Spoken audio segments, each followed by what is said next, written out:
Friday, everybody. Good morning. Good morning. Happy Friday. How are you? I'm so happy that you could join us this morning. Hello, Nappy Chow. Hello, the real Donna Rose. Hello, Linda Frecker. Good morning to you, Beth Bear. Let's go, Yolanda, Virgili. Michael, still interview. Thank you, Bridget. Was fire. I'm so glad that you guys like that. How are you doing? How are you doing? How are you doing? So, we have a lot to talk about. You saw what our thumbnail said, the curse of the MAGA cult. We're going to go through the entire curse of the MAGA cult. To Neil Alexander, good morning, Lemonheads from New Orleans. Hello, N'Orleans. How y'all doing down there? Down in my home state of Louisiana. I hope that you're doing well. Hey, Don, says Ventress. Hello, hello, hello. Dan Sabo said, Winky says, hi, Dan Sabo. Hi, Darius Shannon. You guys are like, you start the show before I even get here. You start it in the chat. Hi, Abria Johnson. Hi, Ramona. Hi, Condiciones 2023. Bernice Dixon watching from Cali. It's really early. Oh, great. My alert came on in time today. Says Skin Deep Passion. Good morning from New Jersey, says Sharon Goodling. Thank you so much. I'm so glad. Pennsylvania in the house. Napier. Who else is in the house? Where are you guys? I'm getting stuck in these comments now, and I'm going to get to the day's business. Okay, well, South Africa, no way. Wow. Peace and blessings, family, from Ron Green. Amen to that. Happy Friday, Southern California, says Marissa Dandridge. From the UK, Karen Valk. Good afternoon from the UK. Austin, Texas is Soulful. Houston, Texas, Stevan Harris.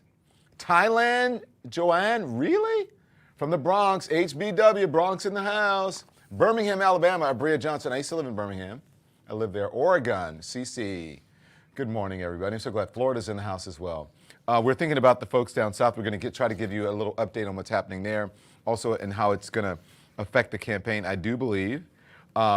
And we're going to stay true to what we promised you. We're going to talk about the curse of the MAGA cult. Yes, North Carolina, Glenda Clark. Good morning. I wonder how you guys are doing there. Really, we're Estella as well, North Carolina. We want to know. New Mexico, land of enchantment. Thank you, guys. I missed your name. Newark, New Jersey. Kay, Philly born, Newark, New Jersey. Okay, so, and we're going to talk about all these things, I promise you. Welcome to Hot Topics. And I got to fix my collar a little bit. I'm wearing a sweater here. It's a little warm in the studio. I don't know if they turn the AC off for the winter or what, but it's a little warm. 31 days away, and perhaps really the most important election of our lifetimes. And we've got a lot to discuss, from the major developments in the longshoreman strike to accountability for a dangerous MAGA election denier. So we're going to get right to it. Okay, we're going to talk about Tina Peters, right? We had Tina Peters yesterday. We're going to talk to you. This is the curse of the MAGA cult, the Tina Peters. Now, the first story that I want to talk to you about is, I'm not sure if you can call it the MAGA cult. Now, I know that the guy who is in charge is a friend of Donald Trump, and the MAGA followers, like, were really, I put my sweater on and messed up my hair. I had it all brushed down. The guy who's in charge is very friendly with Donald Trump, has a relationship. But the folks in the MAGA cult were really, like, excited and like, oh my gosh, you know, these guys are going to hold Biden Harris to task, and they're going to use this leverage to, you know, to affect the campaign and to get what they want done, right? And so they were all excited about that. Yeah, own the libs. Well, then this happened. Roll the tape. News at this hour. Sources tell CBS News the strike impacting the East and Gulf Coast is over for now. Both sides have reached a tentative agreement effective immediately, lasting through January 15th. Our crews caught dock workers celebrating as the announcement was made. At least 25,000 dock workers in 14 ports along the East and Gulf Coast walked off the job Tuesday in search of higher wages and protections against automation. Okay, so that's a longshoreman. That's that strike. Remember, we talked all about that. Oh, whoa, wow. At first, we were like, listen, these guys need to get the money that they're owed. And you know, I believe anybody should get fair wages, wages that are where you can afford to feed your family, right? Everyone is entitled to that. You can afford to have a living and do some extra stuff on top of just feeding your family, right? It should be entitled to a good life. But then we said, well, something's weird about the timing. People were questioning the timing, and they were questioning the politics behind it, remember? Right? Glad it's over. Glad it's over. But I think there was something else that played into this. And I think people were watching Hot Topics and the Don Lemon Show, because you remember yesterday we were like, I don't know. I don't know about this. This guy gets on television and says, hey, you know, we deserve this, blah, blah, blah, blah. This guy's house, my house ain't this big, and he's got a vacation home. The reports started coming out about Mr. Daggett, the head of the union. Now, I just want to show, there's just a picture of what his house looks like. This is his house in New Jersey. I forget what it's like, 7,000, 8,000, 9,000 square feet. I forget exactly what it is. It's got a car bridge. It's got a 3-car garage. Now this is his house, and then he has a vacation home. And remember, the reports about his salary started coming out. The guy makes like $900,000 a year. He's all chummy and cozy with Trump. We're 30-some days to the election. That's why I tell you guys, you got to dig deep to know the truth. You can't just believe what corporate media is telling you, what people are telling you. You cannot just believe it. Look at this. What do you guys think of this crib? Can you guys pull it up even bigger than that so that people can see it? What do you think of this crib? Maybe you can take me off if you want, but look at this. Outdoor bar. He's got a nice, I'm not saying, look, hey, more power to you, but you can't be on TV, you know, claiming, we can't do it. He's got a brick pizza oven. He's got an outdoor sauna. He's got, wait, did I say 3-car garage or did I say 5-car garage? Oh, I think that's his 5-car garage. He's got a skyway to his garage. He drives a Bentley, drop-top Bentley. People started finding out about that, and they came to an agreement. Quick! As they say, with a what? Quick, fast, and in a hurry. They came to an agreement with a quickness. Even Fox News started questioning it. Here's Fox News. LA Union president, the guy who called the strike, Harold Daggett, leading the strike. Now we're learning more about his lavish lifestyle. Cheryl Casoni from our sister network Fox Business is here to break it all down. Hi, Cheryl. Hi, good morning to both of you. And he does have a bit of a lavish lifestyle, homes, yachts, a Bentley. Ooh. Let's get into this. So first, let's talk about his salary. Wait, pause. He makes a nice salary. Learning more about. I didn't hear about homes, a yacht. The curse of the MAGA cult. Now, again, I don't know exactly if he's a MAGA person, but I'm telling you, the MAGA folks were on his side saying, you know, these guys deserve this or you do this. And yet those same people are saying that folks who are struggling and working at fast food restaurants or in the Target or in the Walmart or in whatever, that you cannot raise the minimum wage because then that would be less profits, less money for the business owners, and that they would go out of business. You are right, Lawrence Vibe. The audacity. That's why I say you got to dig into these stories. A Bentley, bruh. Right, Courtney. A Bentley? Yes. Beyonce's internet don't play, said Miss Ladybug. Exactly.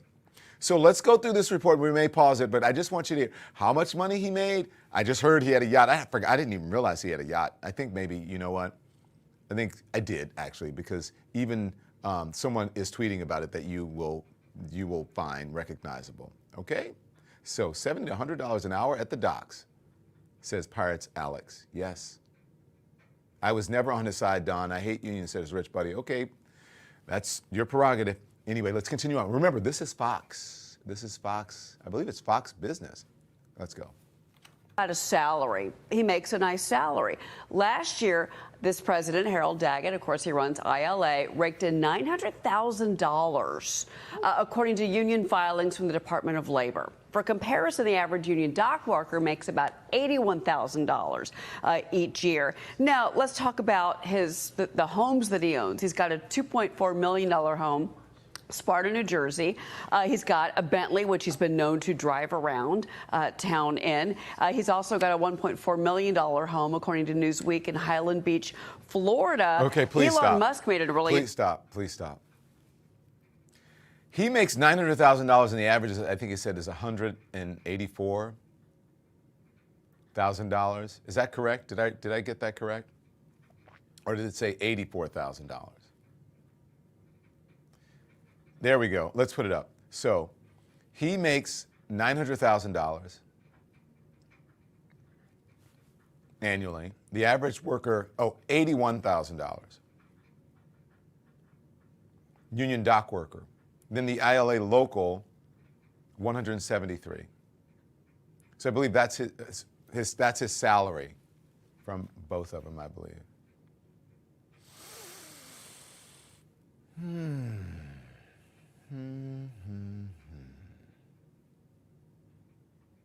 The curse of the what? I didn't hear you guys. The curse of the what? I don't hear you. The curse of the MAGA cult. Keep rolling. About $81,000 each year. Now, let's talk about the homes that he owns. He's got a $2.4 million home, Sparta, New Jersey. He's got a Bentley, which he's been known to drive around town in. He's also got a $1.4 million home, according to Newsweek, in Highland Beach, Florida. Elon Musk made a really interesting post on X. He said, "Dude has more yachts than me." When a picture of his yacht was posted on social media. He also has he's had some interesting accusations in his past. The DOJ accused him in 2005 of being part of the Genovese crime family, but that did not go anywhere. Those accusations. He was charged with a RICO conspiracy, but he was found not guilty, to be clear.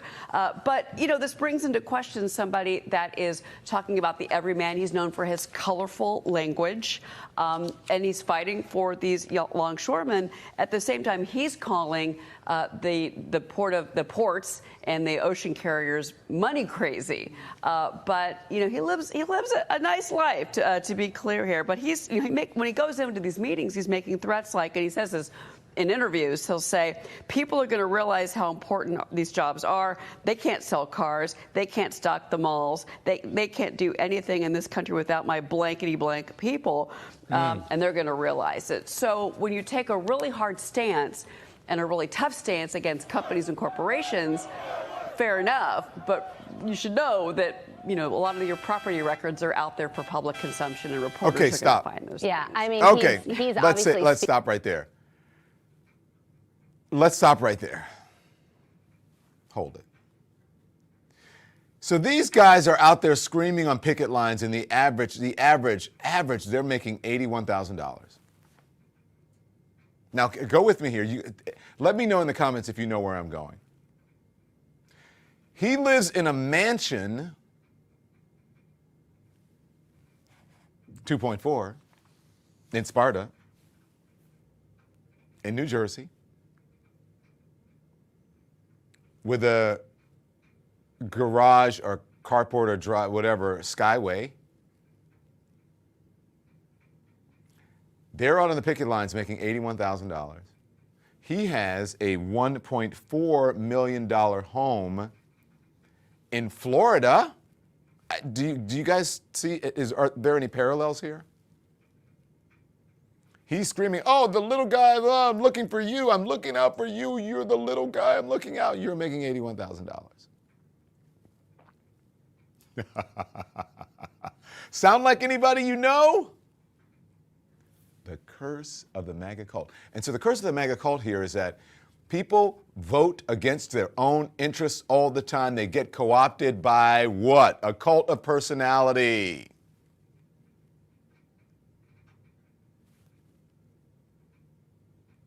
You feel me? They get co-opted by someone who can speak good, sound good. Hey, yeah, I'm going to look out for you, big guy. I'm going to do this. Right? Meantime, you live in a mansion in the sky. One lives in a mansion on the ground. And then you got your places in Florida, both. And people are what? Voting against their own interests. Hey, big guy. If you're looking out for us, what about some of that money that you're taking from our union?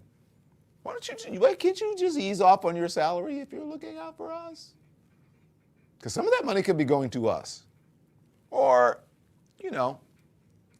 at least we may have more leverage and it doesn't look so bad and hypocritical in the media when everybody finds out about the grift, alleged grift, when everyone finds out about it, perceived, that it doesn't look so bad for us. Right? The little guy does the work, makes $81,000, while the big guy reaps the benefits and makes millions. Thank you. I've missed your name. Thank you very much. I had to make sure, because that was a really, really good one in the comments. You're exactly right. The little guy does all the work, and the big guy, what? Is making all the money, reaps the benefits. 100%. Oh, here it is. Mary Vila, thank you. It's true. So that's what's happening there. So, yes, I am speaking facts because it's the truth, and people don't even realize that they're being co-opted because people are speaking for them. People are speaking, they believe speaking for them, right? So this guy represents their union, and he's doing all the talking. He talks a good game. And you need someone, if you're in a leader, you need a leader who can negotiate, don't get me wrong. But he talks a good game, and he's like, yeah, this guy, he talks a great game. But many times people are selling you BS when they do this. He talks a good game, and you believe it. You fall for the okey doke. People do it all the time. And I call it the what? The curse of the what? Because as soon as they found out about all of this, they came to an agreement with a quickness. The curse of the MAGA cult. The curse of the MAGA cult also is part of what is happening with Melania Trump. And I'm going to show you the hypocrisy in all of this. Because all of those people who are supporting MAGA, especially women who are supporting MAGA, right? Hey, look, we don't think that you should be able to get an abortion because this, we think it's, it's killing, you're doing all of this, and this is not what my God says, and the Bible says this, and it just goes against Jesus, and we just don't, and our guy says this, and evangelical Republicans say this, right? We just don't think that you should be able to do with your body what you want to do. We don't think. So Melania Trump has a new memoir coming out. We told you about it yesterday, right? Treason, Don says divided. Oh, I can't say your name. I'll just say ho. So Melania Trump made an extraordinary, there's no connection. That just happened to pop up. That was someone's name. So I'm not saying that about Melania Trump, so don't get it wrong. Don't get it twisted. Melania Trump made an extraordinary declaration in her eagerly awaited memoir to be published a month from Election Day. She is a passionate supporter, she says, of a woman's right to control her own body, including the right to abortion. It is imperative to guarantee that women have autonomy in deciding their preference of having children based on their convictions, free from any intervention or pressure from the government. Okay, that's all well and good. She's never said that. We never heard that from her before. She said, this has been my belief all along. I've always believed in that. It is quite different than what her husband has said recently, because her husband before, remember, her husband was a Democrat, supported Democratic causes, on and on and on. Was pro-abortion, and now not, because it's all a power thing. It's all a grift. Okay, so how am I I'm gonna bring this back to the curse of the MAGA cult. So this is Melania Trump in this odd video previewing her book. Here it is. Freedom is a fundamental principle that I safeguard. Without a doubt, there is no room for compromise when it comes to this essential right that all women possess from birth: individual freedom. What does my body, my choice really mean? Okay, so here's the thing. It's so funny because I'm looking at that and it's AI. And a couple weeks ago, my social media guys posted something. They thought it was AI, and so they were like making fun of the AI, and people thought that we were making fun of Melania talking about her husband's assassination attempt. But we were like, this is a weird, really weird, odd video that they were questioning, like, is this AI or is this really Melania Trump? Look at it, it's like half in shadow. It's like, what is going on here? Okay, so she's saying, it's my body, it's my choice, okay? Now, watch, I'm gonna tie this back for you. I'm gonna tie this all back for you. Here is, so she's made this declaration that she is for a woman's right to choose, which goes against what her husband has been saying on the campaign trail, which goes against the Republican Party, which definitely goes against MAGA. So everyone's like, what is it? Does she hate her husband? Is she playing four-dimensional chess here? Like, what is going on? What is happening here? This kind of puts Donald Trump in a pickle. He's got to respond to it, and he does. Here it is. To Melania's memoir about championing abortion rights and reproductive freedom. When you read it, what were your thoughts? We spoke about it, and I said, you have to write what you believe. I'm not going to tell you what to do. You have to write what you believe. She's very beloved. People love our former First Lady, I can tell you that. But I said, you have to stick with your heart. I've said that to everybody. You have to go with your heart. There are some people that are very, very far right on the issue, meaning without exceptions. And then there are other people that view it a little bit differently than that. Kamala Harris is out on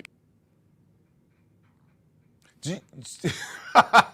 Now, think about it. Beloved, this question mark, says Danny Delito.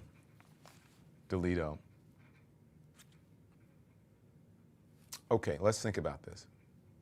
Basically what he's saying, and again, he is... this is quite a contradiction and a departure from what he had been saying, right? Remember he said, I killed abortion, I got rid of abortion, I appointed judges, right? Remember he said all of that stuff? Remember, he's the one who appointed the Supreme Court justices who overturned Roe v. Wade, the MAGA justices. Okay. Basically, what Donald Trump is saying is that Melania Trump has a right to choose. But other women do not. The curse of the MAGA cult. The hypocrisy that people find themselves in. We spoke. You have to go with your heart. She has a right to choose, but you don't. How does that exactly work? Think about that. Now, how is a MAGA cult going to twist themselves into a pretzel trying to explain this one?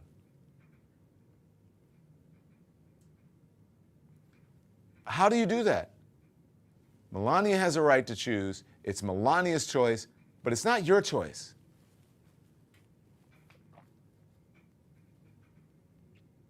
Why can Melania choose and you can't? The hypocrisy of it all. The curse. Say it with me, especially you, Kimberly Barris. Thank you.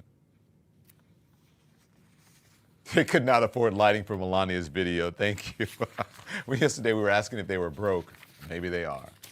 Okay. Complete hypocrites, Beth H. You're right. Boom, says Miss C. Yes, it's ridiculous. These people are crazy. How can you say Melania? We talked about it. He didn't even realize what he was saying in that moment. They didn't get it. They don't get it. And I don't think his folks have gotten it either. I don't think his folks have gotten what they're saying. I don't think it has trickled down yet to the MAGA folks. How do you explain that? Why didn't that reporter ask him that? He just went to, because the reporters aren't thinking, he just went to the next question. Kamala Harris is out on the campaign trail. And then I'm like, wait a minute. Why didn't you say, well, Mr. Trump, how is she different than any other woman? What do you mean? How is she different than other women? What are you talking about? Well, you're saying that she has a right to choose, but you're saying women don't. Hamina, hamina, hamina. So, the curse of the MAGA cult. Next chapter. Tina Peters. Remember her? We told you about her yesterday. Just in case you don't know about Tina Peters. Tina Peters is a former Colorado County clerk who promoted 2020 election conspiracy theories. She was sentenced on Thursday to 9 years behind bars. This is after being convicted of charges that included official misconduct in connection with a security breach of Mesa County's voting system. She was in charge of Mesa County's voting system, and she breached that system. She gave access to someone, and I'll tell you about. She was convicted on 4 felony and 3 misdemeanor charges in August for using another person's security badge to allow someone associated with MyPillow founder Mike Lindell, who was a prominent election denier and an ally of the former president Donald Trump, for giving them access to county election equipment involving Dominion voting systems. Remember Dominion? That's what got Fox News in trouble, right? The county's machines had to be replaced after that, when data, including passwords for the machines, was posted online. Now, she claimed that she didn't know the information would become public. Okay, so what does that mean? So I want to go back to you just to show you, because this is yesterday. Tina, says Linda Frecker. Amen, Tina. I want to go back to her arrest, just to show you the sort of privilege of it all, the hypocrisy of it. How dare you arrest me? Of it all. And then I'll take you forward from that day to her sentencing. Okay? So, this is Tina's arrest. Now pay close. I'm not gonna interrupt you because I want you to see the whole thing in full and how she reacts and treats the police officer. So if you have not seen this, if you weren't with us for Live at 5 yesterday, watch. Get your coffee, roll the tape. Okay, Randy, put your cup down and turn around. Ma'am? Let go of me. You let go of me. Let go of me. Let go of me. Let go of me. Oh no. Let go of me. Go. It hurts. Let go of me. Give me my You got kicked. Do you understand? Stop it! No, let go of me! Yes, you are, Caleb! Give me my key to my car! Give me my key to my car! Give me my key to my car! Give it to me! Give me my key! Step outside for me, please. Take my purse! Let go of me! You're hurting me! And I'm going to show all the bruises that you put on me. If you're not going to cooperate, you'll be charged with obstructing. Let go of me. You understand that? You let go of me now. No, ma'am. You're bruising me. Let go Stop of me. pulling against us. I'm not pulling against you. Let go of Then me. stand up like an adult. Shut up. What an asshole thing to say to me.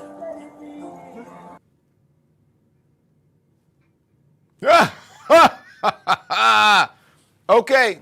Shut up. What a you-know-what. Okay, so that was in 2022 when she was arrested, okay? And so then after she was, she was in trouble, Tina did an interview with a local station, and the reporter or the anchor asked her directly, hey, you're in some trouble, you're in some hot water. What happens if you're found guilty? What do you think, Okay, the curse of the MAGA cult. Roll it. What do you think the chances are that you and or Donald Trump are in prison a year or two from now?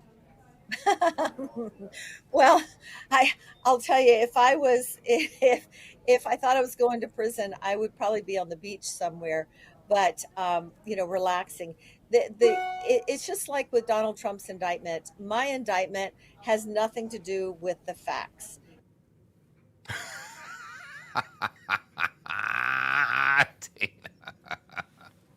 Look, I don't take glee in anybody's downfall, but these people are so brainwashed. The curse of the MAGA cult. I'm going to keep saying that because I want that to catch on. The curse of the MAGA cult. These, bless her heart, Marilyn B., Marilove, right on, privileged and entitled. Privileged and entitled. You know who else said that she was privileged and entitled? No, we'll go on. Let's go on before I go to the judge. Now, she was sentenced. She's about to be sentenced. And so people were speaking out about what they thought her punishment should be, right? People get to talk and then in court and whatever. And so before she is sentenced, she's speaking to the judge. Now listen, you want to talk about privilege and you want to talk about entitlement. And you want to talk about being brainwashed and being part of a cult because she thinks the rules don't apply to her. She's in trouble. She's been tried.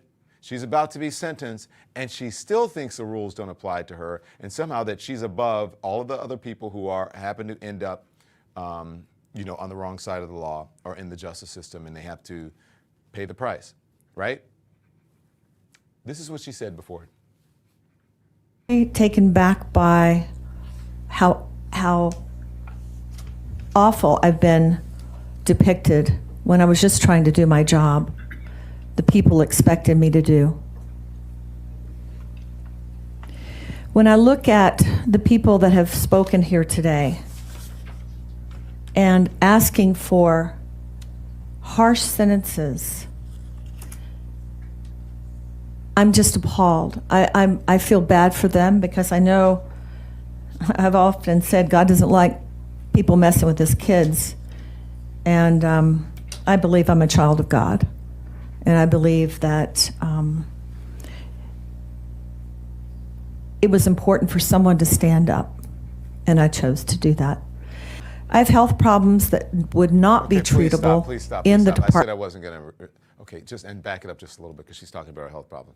She said, "I'm a child of God. I believe I was doing the right thing, and I believe that she believed that she had to stand up." This woman is brainwashed. This woman is part of a cult that believes that the 2020 election was stolen. This woman has fallen victim to a cult leader who tells them that there is election fraud. On the left, when she is actually committing election fraud on the right, and she doesn't understand that she is in court about to go to jail because she was part of an election fraud plot that had nothing to do with Democrats, that she has been brainwashed. The curse of the MAGA cult. They don't even know it. And then she says, okay, I'm a child of God, and I was doing what was right, and somebody had to stand up. But also, you have to go lenient on me and understand because I have health problems. Not other people who are going to be incarcerated don't have health problems. And I need my fancy bed. Here it is. It was important for someone to stand up, and I chose to do that. I have health problems that would not be treatable in the Department of Corrections. First of all, I need a magnetic mattress. I've been on that since 1995. I was in 2 rear-end collisions in 84 and 2010. It was pretty severe. I was diagnosed with fibromyalgia, I don't know if you can zoom in a little bit, and chronic fatigue as a result, and I had to stop working for the airlines in 1995. I was up all night because I was in bed all day. I couldn't sleep. I couldn't control these symptoms until I got, believe it or not, a magnetic mattress of which I still sleep on. I will not have that at the Department of Corrections. Okay. She needs her mattress. Look, I know people have health problems, and I know, whatever. Move her mattress to the jail. Someone said. By the way, make sure you hit the thumbs up. It helps us with the algorithm. We really appreciate it. Come on, Tina Peters. Now, how do you know how do you find out that you are part of a cult, that you have been brainwashed, and then you have this reckoning all of a sudden? And look, she should have been prepared for it. The woman was arrested. When she was arrested, she couldn't get out of that. Then she's had to, I would imagine, defend herself and get some attorneys and some legal, advice and people to help her out. You would think during that process she would figure out. Then during the trial and discovery and all that, you think she'd figure it out. She still hasn't figured it out. So she was in deep, right? And these people are in deep. It's easy to get, look, let me tell you. If you feel like you are losing influence and power and privilege in society and you are used to that, it starts to feel like discrimination when the playing field is being leveled, right? Other people start getting rights. People who you can't railroad, or I should say, shoehorn into office. People who you can't get elected, the kinds of people who you are used to being elected, when that doesn't happen, then you start to, it starts to feel like discrimination. When it's actually not discrimination. It's just that things are righting themselves. People are, historic wrongs are starting to be corrected and fixed. And then it's tough.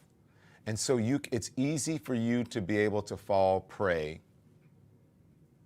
to someone or an organization that wants to keep things a status quo or take things back to the past, where you feel more comfortable, where you have power, where you have influence, where you can be racist, where you can be a bigot, where you have control over society and those scary brown and black people who don't belong in the country or shouldn't be in the position that you're. I'm just saying. And then because you believe, let me just go with me here. Because you don't believe in advancements in society, you don't believe in society's evolved, you don't believe in progress, you think that if you are in a coal mine, God bless you, it's a tough job. But think about now when people are becoming more reliant on non-fossil fuels. The evolution of every single job that is had in this country, every single profession, changes and sometimes diminishes and goes away. Right? If you were, if you sold horses or you whatever you bred horses back in the day, and that was a very valuable, profitable business for you, all of a sudden, the car comes along. Or people invent buggies, right? And you get the horse and carriage. And like, carriages, we don't need as many horses because now they're carriages and they can carry more people. Okay, whoosh, fast forward. Then cars come along and it's like, wait a minute, nobody's buying these horses. We got to stop the technology for cars. We can't do it, right? So then that job goes away, right? And then like the combustion engine, you do that or whatever, and then they come with these diesel, everything. And then people, oh my God, there's an airplane. People are flying. Like, wait, what? Every job eventually changes, evolves, sometimes goes away because we progress as a culture and a world. Remember, who would have thought there would ever be a drone? I'm just saying, evolution, things evolve over time. And so these folks are thinking that things are going to stay the same way, and when they start to change, they become afraid. I'm just explaining to you why that happens. And then you end up in a situation where someone is promising you or telling you that all of these fears that you have about your jobs going away, and your society and your culture changing, and you wanted to stay the same because this is when it was great for you. It's like when that haircut that you had since high school that you keep because that was like your best and you think that you look good, you want to keep it that way, and then people, hey, you may want to change your hair because that shit is not in anymore. You look like you're from 1975, right? Well, same thing. People will get stuck and they don't want to change. So someone comes along and says, hey, I can make it better. It's these people's fault. I'm going to make America great again, which means I'm going to keep it either like you want it right now, where you're almost on the verge of losing your influence or power that you have, or I'm going to take it back where you felt that you had more. And people believe that, but it's not going to happen. Tina and the MAGA cult, that's what's happening, okay? So Tina got caught up, and the judge let her know it. Here it is. I'm convinced you would do it all over again if you could. You're as defiant as a defendant as this court has ever seen. You don't have those histories of drug and alcohol abuse. There's no lifetime of trauma, not even close to the type of mitigating circumstances I would see from many folks who sit in that chair. No, to the contrary, Ms. Peters, you are a privileged person. You are as privileged as they come. And you use that privilege to obtain power, a following, and fame. And to be sure, there's no doubt in my mind that it's exactly what you wanted, and it defies all sense of common sense to believe when you suggested to me a few moments ago that you didn't want this attention. No, you crave it, ma'am. And there is no one in this courtroom who would consider that to be anything other than the absolute truth. Stop, please. Stop.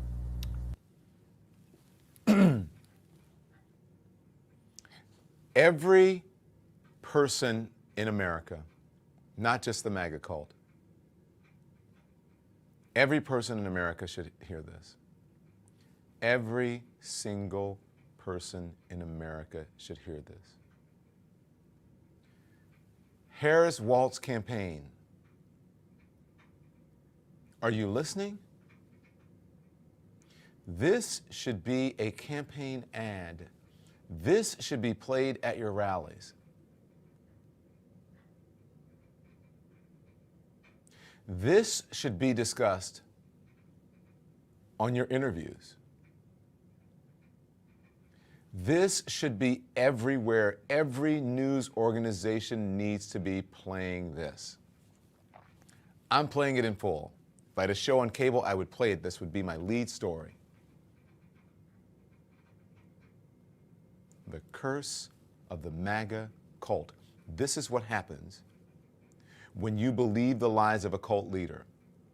You end up like Tina Peters, or you end up like the people who have gone to jail for breaking into the Capitol on January 6th, when their cult leader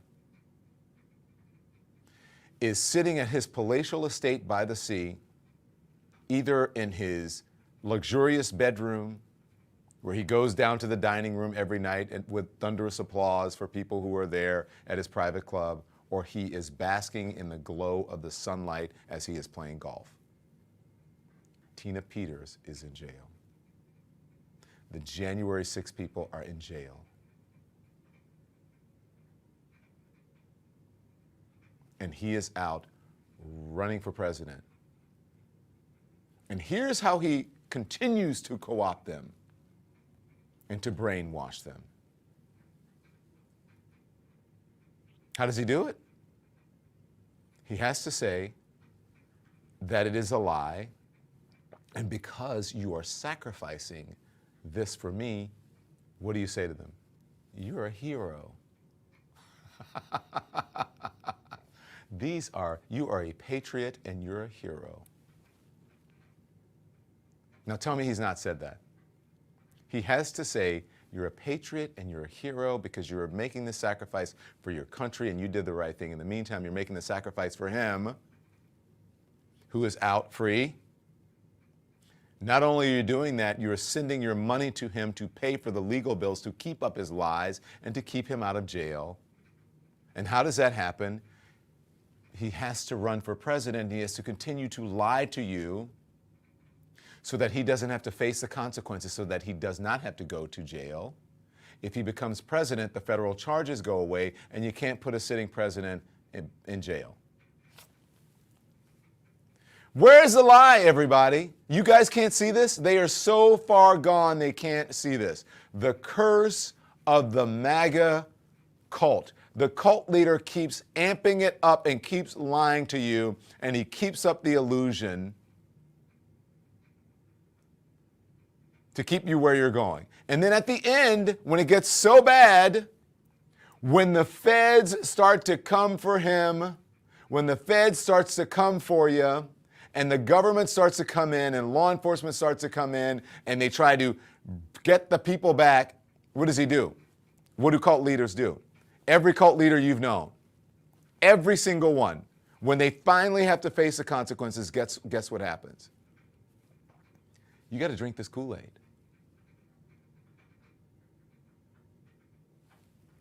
You got to drink this Kool-Aid. What's in the Kool-Aid? Oh, no, you just have to drink the Kool-Aid. Because now you're going to go to a more magical place where we can be together and we can get rid of all of these, away from all of this madness. And we can finally have the world that we want. Or you got to do this because we're going to take you on a magic spaceship for that alien-like God or whatever it is. Or we're going to fight against all the tanks coming in. And what do we have to do? We can't let them take us alive.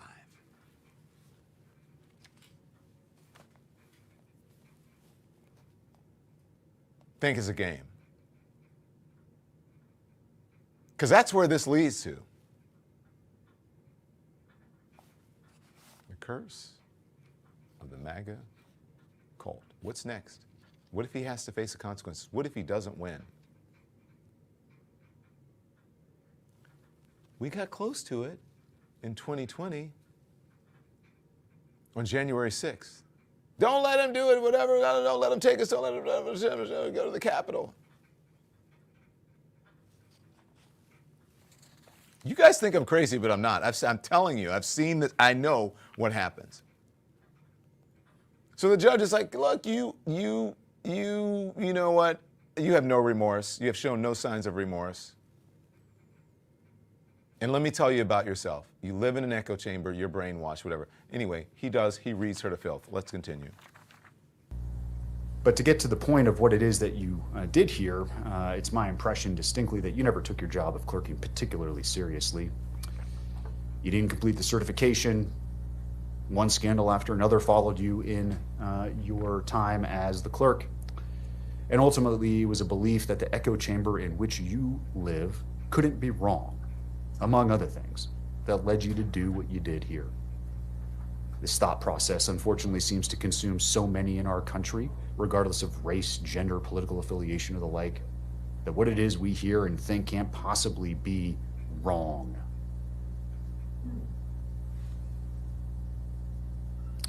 There are many things in my mind that are crystal clear about this case. You are no hero, you abused your position, and you're a charlatan who used and is still using your prior position in office to peddle a snake oil that's been proven to be junk time and time again. In your world, it's all about you. But at bottom, this case was about your corrupt conduct and how no one is above the law. No one in this country has absolute power. Your position as a clerk and recorder, a constitutional position, does not provide you with a means by which to do your own investigation, to not listen to the judiciary, to not listen to the executives higher than you, to not listen to the legislature who sets the law as it may be. This is nonsense. Our system of government can't function when people in government think that somehow, some way, the power they've been given is absolute in all respects. And that's where you fell. You have no respect for the checks and balances of government. You have no respect for this court. You have no respect for law enforcement. And you do not have respect for your fellow colleagues when you were a clerk and recorder who weren't lockstep in your beliefs. Did you guys hear that? Every American needs to hear this. Every American. I tried to pause because there was someone in the chat who said, should Kamala Harris start a program to deprogram the MAGA cult? That's actually not a bad idea. The curse of the MAGA cult. She's facing consequences. She's going to jail for 9 years. And what did I say about Donald Trump? He's out and about continuing to spread his lies and to sell snake oil. Now, the reporter who interviewed her and asked her, hey, what do you think? You think you and Donald Trump could be in jail in the next couple of years or so? Ha, ha, ha, ha, ha. These are lies, these are lies, these are lies. I love this reporter's take on this. I had my take, you heard my piece. Now I want you to hear someone else's piece, and I think it's pretty good. Here it is. Ruin lives. Election lies ruin lives. They're not harmless. They're not a fun hobby for people with nothing better to do. They're not just asking questions, because questions are one thing, false claims are another. And those lies have ruined the lives of elections workers, baselessly accused of election rigging, put clerks literally behind bulletproof glass, and caused election volunteers to reconsider whether supporting American democracy is worth the risk to their lives. Election lies tear families apart, walling off parents and grandparents in a fantasy land when their families just want to give them love without getting unhinged rants in return. Election lies ruined the life of Gerald Wood, whose identity was used by Tina Peters to sneak a hacker into Mesa County's voting system.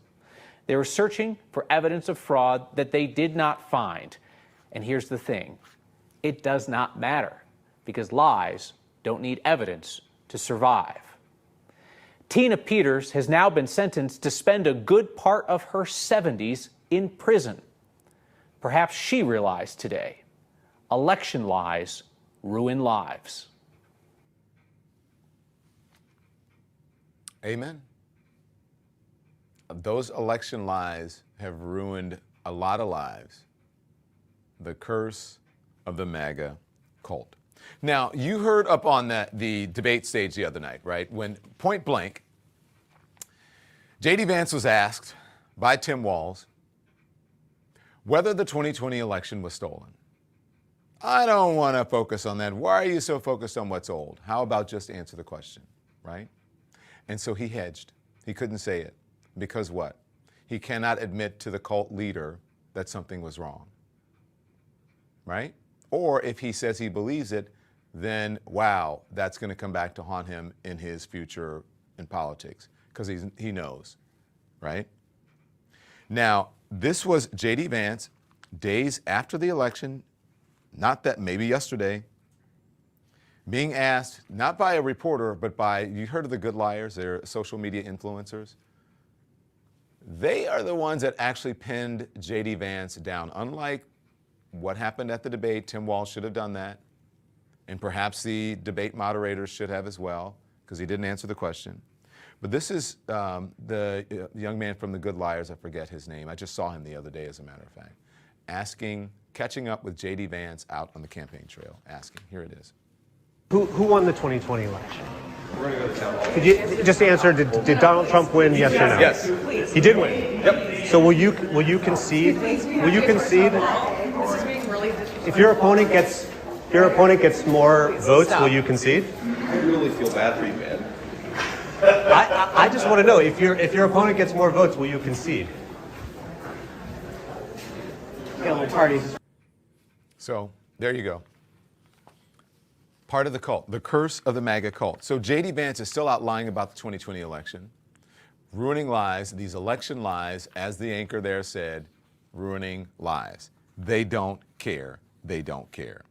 Now, you know who does care and who escaped the MAGA cult, not was in it and escaped it, but just escaped, did not become a part of it, and shockingly went from one of them, well, still a very conservative Republican.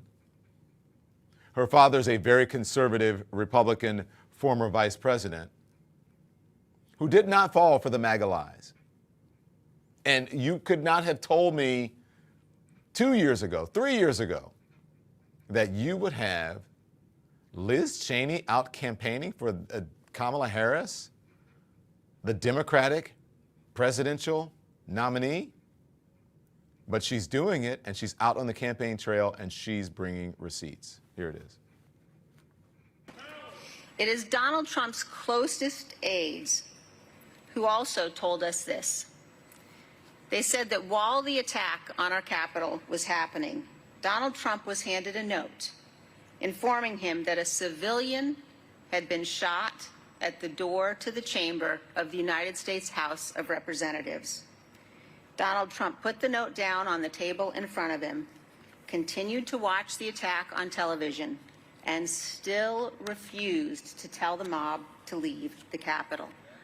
Donald Trump was willing to sacrifice our Capitol to allow law enforcement officers to be beaten and brutalized in his name and to violate the law and the Constitution in order to seize power for himself.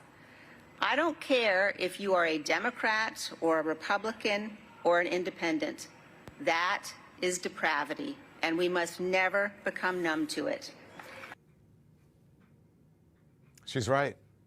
And she is out now. That was on a campaign stop for Kamala Harris. Now, they're still to this day out saying, obviously, that there was election interference in 2020. They talk about it all the time on Fox News. Sometimes they hear what they want to hear about it, and other times they don't. Fox News in the 5 on election interference evidence. Here it is. New information in this filing, 165 pages. There has to be something. Let me pause it. Let me pause it. We Let me pause it. know Let me pause it. for sure please. now. Okay, so what they're doing here, because I think this needs to be set up better. This is Fox News talking about the new Jack Smith filing that happened day before yesterday that we discussed. And what they're saying, again, you have to pretend that things that are there aren't. Trump, election interference case is a scam. Look at what they're saying on the bottom of their screen. So Fox News is saying there's nothing new there, that it's all a scam, still a big nothing burger. But Jessica Tarlov has to give them the truth sometimes. So I just wanted to set that up properly. So back it up to the beginning, and then we'll listen to it. Here it is. There is new information in this filing, 165 pages. There has to be something new. We know for sure now that Donald Trump knew he lost, even though Jesse says he didn't know. And we know because he told his kids on Marine One, it doesn't matter if you won or lost, you have to fight like hell. We knew he didn't care if Mike Pence lived or died. Now we know that he said, so what? And that there were 71 threats against Mike Pence. So bad that Mark Short had to go to the... need cross-examination. No. It's not true unless it's tested. Mark Short went to the Secret Service to say that he was scared for his life. You have anecdotes. But all those things are not... No. I knew all that. Yeah. You knew that he said, so what? And you knew that you knew about within the spirit of everything that has been written and said about this before. Did you know about Ronna McDaniel going to the election official in Michigan who said that's effing nuts? What he's asking us to do? It is in keeping with everything else I know about it and everything else that she said. Jesse, go ahead. Cut her off because Dana. Come on. Here's the one thing that no one said, and Jessica, I would have turned to Judge Jeanine Pirro when she said, it's not true unless it is tested. I'm so glad you said that, Judge. So then why not let it go to court? It's not true unless it's tested. I agree with you 100%, and it should be tested and should be tested in court. So then why is he saying that it shouldn't go to court and that he should be immune to it? He should have immunity. If you and MAGA and everybody else believes in it's innocent and that it's not true, then judge, by all means, let it be tested in court. Man, oh man, I should be up there talking to them. Okay? In the meantime, Donald Trump is out on the campaign trail. Other folks are giving truth, right? Donald Trump, that's right, hit the like button and subscribe. Thank you, DL, in the chat. So Donald Trump is out on the campaign trail. Now imagine this, and this is the folks over at Morning Joe, and I agree with them. While you have Liz Cheney telling the truth, Donald Trump is still out advocating violence on the campaign trail. Still indoctrinating people into the cult, the curse of the MAGA cult. This is what Donald Trump is doing. Watch. Imagine being asleep like Rip Van Winkle since 2015 and waking up and seeing that this is now the reality and that this guy is still being competitive in a race. I mean, we forget how quickly things have changed. I mean, and Gene, we forget. My God, if any politician had been asked about their policy for taking care of rising crime rates, which we don't have right now, and the answer was a day of violence. We're going to let the cops, we're going to let everybody else engage in a day of terrible violence. And then we're going to have bloody deportations, his words, these sort of things. That politician, were he or she running for president, for senator, for governor, for congressman, for tax collector, for city councilman, for city councilwoman, they would be out of politics forever. Now, it doesn't even make the front page of our newspapers. He's right. Can you imagine if anybody would be advocating for a day of violence? Imagine if Barack Obama did it. Imagine if Kamala Harris did it. Imagine if Joe Biden did it. Just imagine any Democrat, if anyone did that. What would happen? And he's right. It doesn't even make the newspaper. Why isn't Tina the front page of everything? Why isn't Tina Peters on the front page? And why isn't Tina Peters on every single newscast leading it saying, listen, an example, good evening, everybody, an example of what happens when people follow a cult leader, when people get stuck in the MAGA cult. Imagine what happens. You end up going to jail for 9 years like this county official did and still not realizing. An extraordinary day in Colorado to hear from a judge that had very strong words of wisdom, not only for Tina Peters, but for anyone who is buying in to the 2020 election lies. We're going to play in its entirety what the judge had to say to her before he sentenced her to 9 years.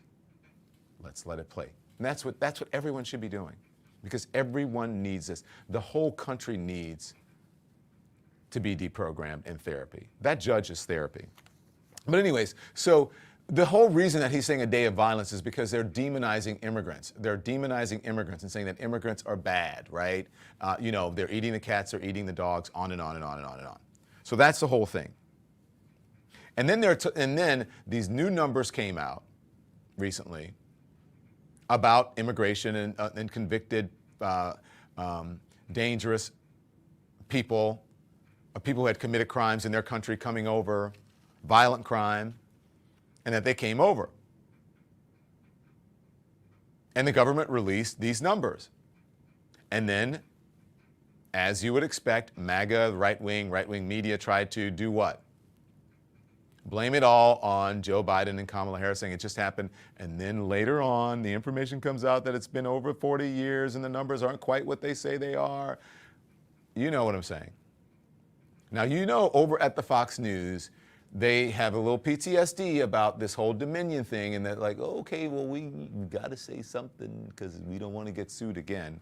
So they, just sort of backhanded into it. It wasn't like, hello, we need a correction.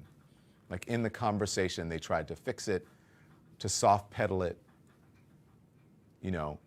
Instead of giving their viewers the pill, they wrapped the pill in some peanut butter for them. But they still had to say it, that they were wrong about what? About these immigration numbers. Here it's on the 5 over at the Fox News. Pay close attention, though. You may miss it if you don't.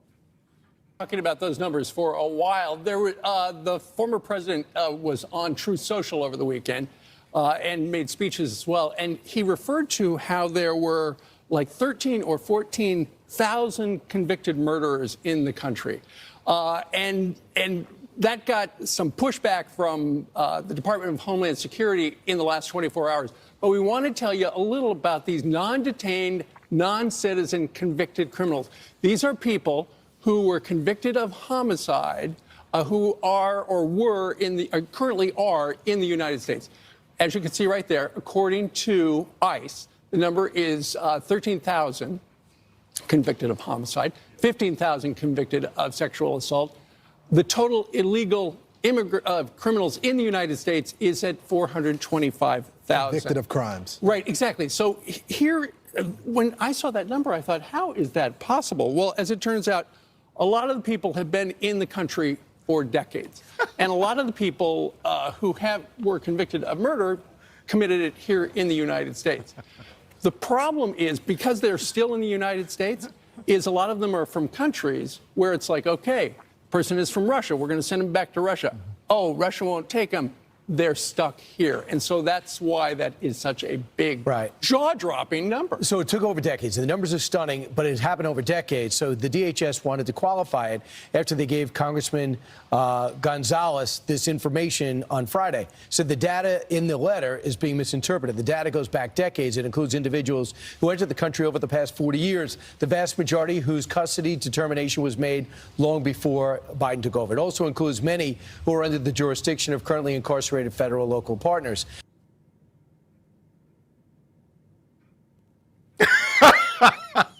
Come on, guys. I mean, look, and let's hear. Been over now. That is not. Now, will that run all day as a breaking news story? Are they going to discuss that truthfully around the table on the 5? No. And remember, all of these people that they're talking about did not come across the southern border. Some of them, a number of them, maybe, I'm not sure. I don't want to say that. But I would venture a guess that there's a big number of them that flew in from other places. And again, if they committed crimes in other places and they want to send them back, they can't. And right, so you heard, flew in from Russia, flew in from wherever. Or once they got here, they committed the crime. But they're trying to say these people committed crimes in their home country and they came over and it all happened under Biden and Harris. So I'm not laughing at the murder part of all that. I'm laughing at the hypocrisy, all right? Most people, Pete Wade 36, who come across and who are illegal, if you want to call that, or undocumented, or come across and are people who have overstayed their visas. That means they came over on airplanes. I'm just saying. And so I just want to tell you that not that people who come into the country as immigrants, legally or not, whatever way they come in, right? Not to say that they don't commit crimes, but look at any stat, any number, any fact, it will tell you that those people commit crimes on a far smaller basis or are unlikely to commit crimes because they don't want to have to go back and they're afraid of being found out than native-born Americans, than people who are citizens of this country. So this whole idea about immigrants committing crimes in massive numbers more, no, they don't. I'm not saying that they don't commit crime. They do. But at far fewer numbers. In far fewer numbers than native-born Americans. And so, with that said, I want you to watch this report. And remember, as you're watching this report, think about it. This is awful. I said not too long ago, and people got so mad at me about who the #1 terroristic threat to this country was, right? I don't know if you guys remember that. And that it wasn't immigrants or people born outside of the country. It wasn't Muslims, right? Remember the Muslim ban? This all happened during the Muslim ban. When Donald Trump had wanted to enact his Muslim ban. Remember, what you're about to watch, these are just your run-of-the-mill American bigots and white supremacists. Roll the tape. Of 42 members of the San Fernando Valley-based white supremacist street gang, the Peckerwoods. The indictment charges a total of 68 defendants with numerous federal crimes. And now Eyewitness News reporter Sid Garcia is live at the LAPD's North Hollywood station with the details and video of some of the arrests made today. Sid? guys, it was the LAPD, the FBI, the DEA, and other police agencies that took part in the takedown today. As you mentioned, dozens of members of this white supremacist gang were taken down, and according to the feds, they committed more than just hate crimes. Taking the guns out of the hands of gang members, taking drugs off our streets, increases the safety and reduces the harm that these activities pose to our communities.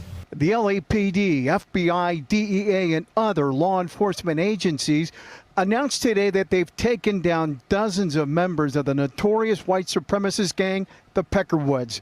The gang is based out of the San Fernando Valley. 29 federal arrest warrants were served this morning. 68 members of the gang were indicted on charges ranging from gun violations to identity theft. It appears, however, that the business of hate. Okay, so I just want you guys to look at that when you talk about, and this happens all the time, right? It's not just, they're the Peckerwoods. When I grew up in Louisiana, and the Peckerwood, as you know, that was like a name for white people, right? I think it was like poor, basically saying white trash, the Peckerwoods. Okay, so I just want you to look at the screen of the list of people that they're looking for below. I see one woman, there may be a few more there, but just look at the people, the makeup there, and what they look at like, okay?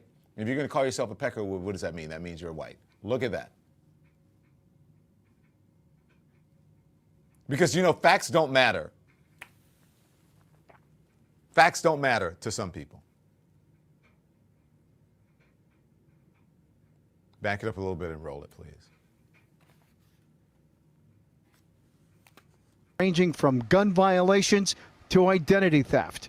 It appears, however, that the business of hate was not enough for them. Their criminal activity took on different forms. Driven by greed, as alleged today, they engaged in drug distribution, multiple fraud schemes, and firearms offenses. 42 of the 68 gang members indicted are now in custody. The remaining 26 are fugitives. The Peckerwoods, according to federal law enforcement, have aligned themselves with the Aryan Brotherhood and Mexican Mafia prison gangs. What we wanted to do through this investigation was neutralize this threat. That's enough. You get the point. You get the point, don't you? Wow. No way. Can't be. It's got to be those like dark people. It's the blacks. It's the browns. It's the immigrants. You know. Yeah, it's the blacks, it's the browns, it's the immigrants. Wow. Okay. Okay. So, the curse of what? I can't hear you guys. The curse of what?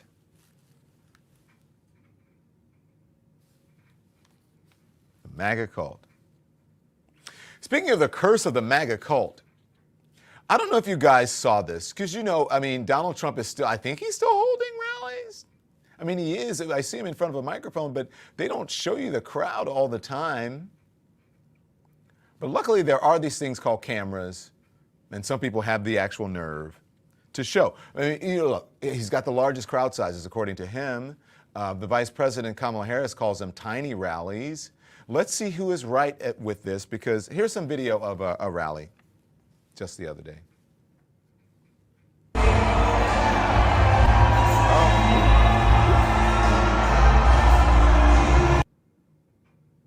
Ooh.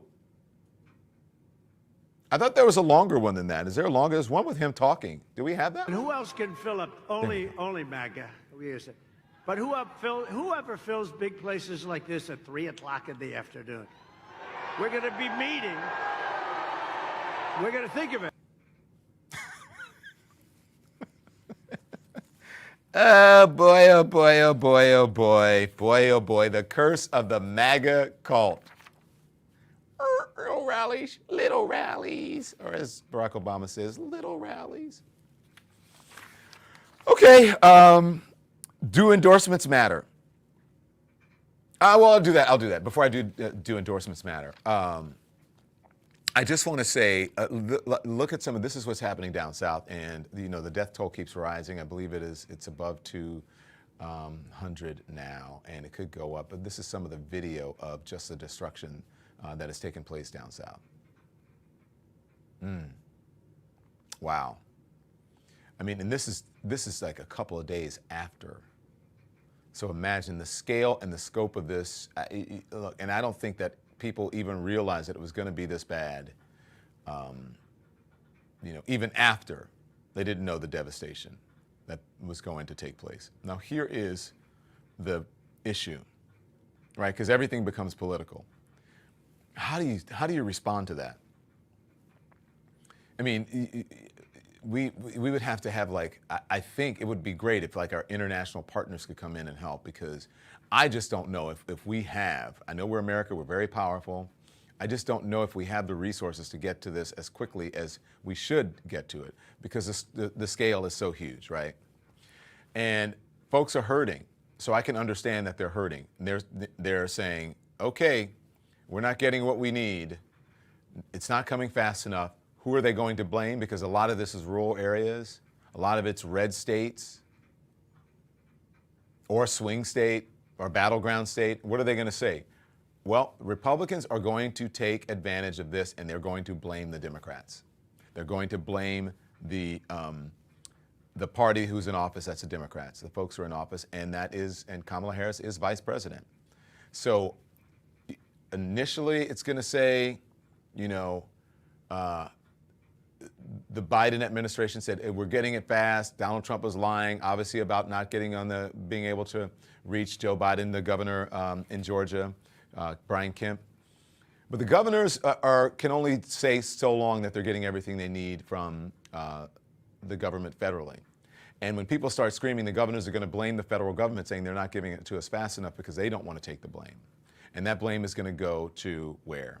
It's going to go to Kamala Harris, most of all, because they're going to try to hit her. So this is going to pose a huge political problem for Kamala Harris. And not only to mention, in a place like North Carolina, Asheville is the stronghold that will make the difference between a red or a blue North Carolina. And if folks in Asheville can't get to the polls and vote, right, she's cooked. Even in South Carolina, which, if it wasn't for, South Carolina, Joe Biden wouldn't be president, at least helping him in the primaries, right? Helping him to win that primary. So, I mean, look, it's tough. It's going to be tough. It's going to be tough. Okay. So pay close attention to that. So when I was asking you, do endorsements matter? I'm asking because someone who, the MAGA, the curse of the MAGA cult, they love him because he's like their guy. He's in Jersey. He's like a everyday guy, average guy. Does it matter? Do endorsements matter? Here's the boss. I'm Bruce Springsteen. Friends, fans, and the press have asked me who I'm supporting in this most important of elections. And with full knowledge that my opinions no more or less important than those of any of my fellow citizens, here's my answer. I'm supporting Kamala Harris for president and Tim Walz for vice president, and opposing Donald Trump and J.D. Vance. Here's why. We are shortly coming upon one of the most consequential elections in our nation's history. Perhaps not since the Civil War has this great country felt as politically, spiritually, and emotionally divided as it does then at this moment. It doesn't have to be this way. The common values, the shared stories that make us a great and united nation are waiting to be rediscovered and retold once again. Now that will take time, hard work, intelligence, faith, and women and men with the national good guiding their hearts. America is the most powerful nation on earth, not just because of her overwhelming military strength or economic power, but because of what she stands for, what she means, what she believes in. Freedom, social justice, equal opportunity, the right to be and love who you want. These are the things that make America great. Donald Trump is the most dangerous candidate for president in my lifetime. His disdain for the sanctity of our Constitution, the sanctity of democracy, the sanctity of the rule of law, and the sanctity of the peaceful transfer of power should disqualify him from the office of president ever again. He doesn't understand the meaning of this country, its history, or what it means to be deeply American. On the other hand, Kamala Harris and Tim Walz are committed to a vision of this country that respects and includes everyone, regardless of class, religion, race, your political point of view, or sexual identity. And they want to grow our economy in a way that benefits all, not just a few like me on top. That's the vision of America I've been consistently writing about for 55 years. Now, everybody sees things different, and I respect your choice as a fellow citizen. But like you, I've only got one vote, and it's one of the most precious possessions that I have. That's why, come November 5th, I'll be casting my vote for Kamala Harris and Tim Walz. Thanks for listening. Someone said it would be great to have Bon Jovi and Bruce Springsteen. By the way, Bon Jovi lent his song to Kamala Harris, so I think you know who Bon Jovi is supporting. And I wouldn't be surprised if Bon Jovi came out and said something. But here's the thing. That is the boss. Born in the USA. Let's see what happens. Our glory days. Let's see what happens. Let's see what happens. Do endorsements like that matter? Can he reach men? Can he reach white guys? Can Bruce Springsteen help? One thing, speaking of guys, one thing that I did when I was a kid, when we had much saner time in our politics, and not to say that things were perfect, we were coming out of the Vietnam War, we were coming out of the Nixon administration, going into Carter, and then we got Reagan or whatever, right? Hit the thumbs up. Thank you very much, Sarah Habib. And then we had Norman Lear. And Norman Lear put on some great shows, right? And then, look, now, I don't know how they aged, at least politically, when you want to say they're politically correct or not. But it was a good time in America for us to explore and to experiment and to put on television things that wouldn't necessarily be put, it would not fly now. And I think in some ways we need to get back to that, having a little more open, a little more freedom, and a way for artists to be able to experiment and to grow. And so with that said, someone who I grew up watching and I loved was John Amos on Good Times. So John Amos passed away. He passed away a couple weeks ago, but they just announced it the other day. You can show John Amos. He was James Evans on Good Time. Remember him? Remember James Amos on Good Times? That was a Jefferson. Florida Evans was his wife. Now John Amos left Good Times because he didn't like the story plot, like the writing. He said, this family never got a break. It only showed like the poor side of this family living in Chicago, and they never got out of poverty. And it was just, he just didn't like the sort of stereotypes. He called, what he would assess as buffoonery of Dynamite and JJ and that kind of thing. So he ended up leaving because he said, my standards are better than this. I think better about this than African Americans, and I wanted the show to progress. He did not believe in it. And the show went on for a bit without him. It was never the same. This is where we first became really aware of Janet Jackson from this show, from James Amos. So this is Anthony Hamilton, who I really love, and I'm going to leave you with this. So make sure you hit the thumbs up and the likes. Join us today at 5 o'clock. But I'm going to leave you with this, and you won't see me. I won't come back after this. I'm just going to let them play us out. But this is Anthony Hamilton and Fantasia singing the theme to Good Times. Remember that? Yeah, one of the classic TV opening theme songs. Have a great day. I'll see you live at 5. Have some good times today. Looking out of the window, watching the asphalt fall, thinking how it all looks hand-me-down. Yeah, keeping your hand in water, making a way when you can, temporary layoff. good time. Easy credit report. Oh, good time. Scratching and surviving. Good time. Hanging in a child life. Oh, good time. Ain't we lucky we got 'em? Oh, good time. Yeah.